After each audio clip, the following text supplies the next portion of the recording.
अस्सलाम वालेकुम नाज़रीन, एक नई वीडियो के साथ मैं मोहम्मद नुमान सादक। आज की इस वीडियो में हम देखेंगे कि हम एचबीएल की मोबाइल एप्लीकेशन को इस्तेमाल करते हुए कैसे किसी भी दूसरे बैंक अकाउंट में फ़ंड ट्रांसफ़र कर सकते हैं। तो एचबीएल ने अपने अपडेटेड एप्लीकेशन में कुछ चेंजिंग किए हैं फ़ंड ट्रांसफ़र के हवाले से, और इसके अलावा भी मुख्तलिफ फ़ंक्शंस उन्होंने नए ऐड भी किए हैं। तो जो फ़ंड ट्रांसफ़र के हवाले से उन्होंने जो सबसे पहले चेंजिंग किया वो ये है कि हम बेनिफिशियरी को ऐड किए बगैर भी फ़ंड ट्रांसफ़र कर सकते हैं। उसके अलावा उन्होंने फ़ंड ट्रांसफ़र या किसी भी ऑनलाइन ट्रांजैक्शन को मज़ीद सिक्योर करने के लिए एक वन टाइम पासवर्ड का भी शुरू भी किया है। हम जब भी कोई ट्रांजैक्शन करते हैं तो हमें वन टाइम पासवर्ड आता है जिसको हम वेरीफाई करते हैं, तो उसके बाद ही हम ट्रांजैक्शन को प्रोसीड कर सकते हैं। और उसके साथ साथ जो तीसरी इन्होंने तब्दीली की है वो है हमें रसीद की। तो पहले हमें रसीद वगैरह नहीं मिल सकती थी, अब हमें यह है कि हम रसीद को इमेज की सूरत में सेव भी कर सकते हैं और शेयर भी कर सकते हैं।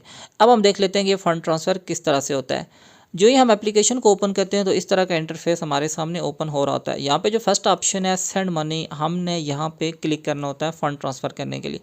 जो ही हम क्लिक करते हैं तो आप देख लें जो पहले से ऐड शुदा बेनिफिशरीज हैं वो शो हो रहे होते हैं। नया बेनिफिशरी ऐड करने के लिए हम प्लस के ऊपर साइन करते हैं, तो देखें जो ही हम प्लस के ऊपर साइन करते हैं सारी की सारी इन्फॉर्मेशन हमारे सामने आ जाती है। अब हमें फ्रॉम अकाउंट में हमने यहाँ पे अपना अकाउंट सेलेक्ट करना होता है, उसके बाद हमने बैंक सेलेक्ट करना होता है जहाँ पे हमने फ़ंड ट्रांसफ़र करने होते हैं। यहाँ पे तमाम बैंकों की लिस्ट आ जाती है। यहाँ पे हमने सिंपल क्या करना हुआ, जो हमारा मुतल्लिका बैंक है वो लिखना है। जैसे मैंने बैंक अल हबीब लिखा और उसके बाद हमने अकाउंट नंबर लिख दिया है। उसके फ़ौरन बाद ही हमें अब यहाँ पे अमाउंट की ऑप्शन भी आ रही होती है, और अमाउंट जितनी भी हमने ट्रांसफ़र करनी होती है वो लिखते हैं, और उसके बाद हम पर्पज़ ऑफ पेमेंट लिख रहे होते हैं कि किस लिए हम ये फ़ंड ट्रांसफ़र कर रहे हैं।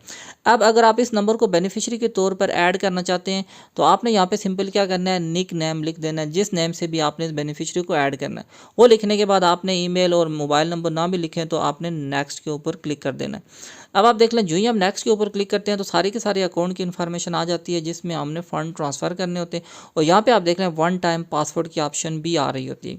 अब ये जो वन टाइम पासवर्ड होता है हमें मोबाइल के ऊपर रिसीव हो रहा होता है।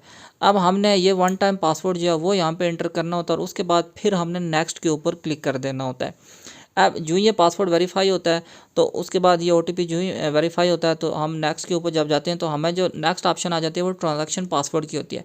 अब हमने यहाँ पे ट्रांजैक्शन पासवर्ड इंटर करना होता है, और इस तरह हमारी ट्रांजैक्शन कंप्लीट हो जाती है। हमने जो नेक्स्ट के ऊपर क्लिक करते हैं तो ये देख लें कि हमारी ट्रांजैक्शन कंप्लीट हो जाती है।